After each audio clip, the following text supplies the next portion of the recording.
6 in HD, Tulsa police are making it easier for crime victims to communicate with detectives working on their case. 2 News reporter Casey Roebuck shows us how it works.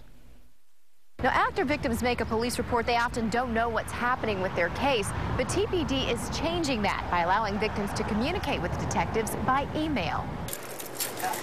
It's incredibly violating. There is no worse feeling knowing that some person has been in your home, had access to your stuff, and just has ransacked your home. Elizabeth Viner's Tulsa home was burglarized just before Christmas. Then it happened again this spring. I really think it was probably the same person, came back in, same exact way, through the back door. Each time she made a police report, but after that, Elizabeth says she doesn't know what happened in terms of the investigation. I never really did hear anything back. Detectives, you know, we don't just sit in the office. We're in and out all day long.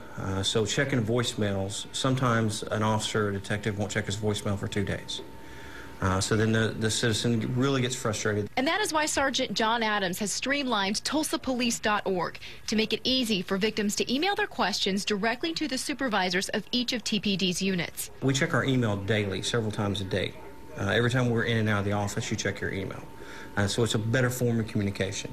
The supervisors will pass the email on to the detective assigned to each case and ensure that detective responds within a day or 2. Now, I know that detective needs to respond in a timely manner.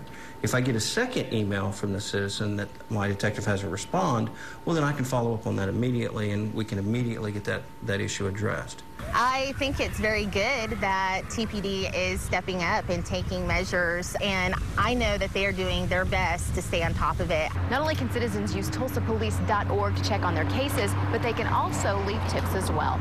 Reporting from downtown, Casey Roebuck, 2 News works for you.